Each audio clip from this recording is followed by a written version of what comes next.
27. september ja 2018. Et praegu ma olen siin, kus meil Tohlukraavi või Tohlu veesüsteemi esimene etapp lõppes ja teisel pool, kus pole veel alustada saanud. Et siis siin oli arutelu selle karjatamise ja vee kohta ja praegu nüüd on see mitmepäevaliseks tuulisest loodekaare tuulest siis tingituna suruti see vesi siinpool tammi siia karjamaadele ja minema ta siit ei saa, et nagu hommikul oli siin veetase veel kõrgem ja voolas siit sellest ummistunud lahesopis siis siia, see on kõik paksult vett täis löödud ja veetase on kõrge. Siis nüüd, mis siin juhtub, on see, et see vesi ei saa siit normaalselt minema ja see kraav aitaks minu nägemusel oluliselt kaasa, kui konkreetne veesäng, vesi saab tagasi kraavi valguda ja vee taseme alanedes siis seal meres saab seesama kraav siis toimida ka väikese siis maaparandajana ehk karjatamise pindala taastuks rutem ja või need aasa või rannaniidu taimed, mis siin peaks olema, need saaksid siis veest välja kiiremini tagasi, et need ei ole nagu pilliroog või veetaimed siin, et need on ikkagi rannaniidu taimed.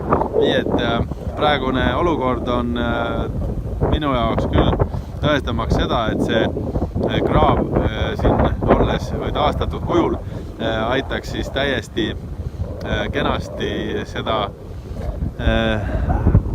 paremini karjatada, paremini hooldada ja ühtegi keskkonna probleemi see kindlasti meile siin ei põhjusta. Nii et tipp-topp, et täna on väga õpetlik päev olnud selles kontekstis siin.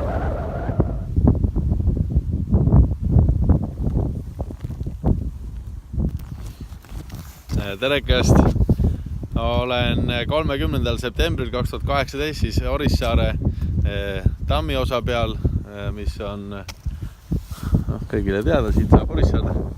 Ja siis meie Tohlusüsteemi esimene pool, esimene etapp töötab suurepäraselt siiamaani välja. Ja siit siis pole veel seni tohtinud edasi kaevata, aga et näidata, kuidas asi juba ilma kaevamisetegi toimib, kui veetasemed on mõistlikud, siis ta juba toimib. Ja siit läheks siis konkreetselt Tohlukraavi mööda vesi ilusti teisele poole merre ja viiks kaasa ka selle kõrgvee, mis siin siis takistab karjatamist ja mis ei lase ka aasa tunnustel siin kuigi palju edeneda, et nende rannaniitude taimestik ei saa vee all nagu väga hästi kasvada, aga pilliroog, millest see asi siin enamus koosneb, pole ka samas rannaniidu nagu mingi tunnus. Aga igal juhul jah, et siit on siis näha, kuidas see vesi ilma kopata juba on leidnud endale tee ja see kraav peaks siis jätkuma kuskilt sealt, kus koos see okastraadi aed jookseb, natukene sinka-vonka.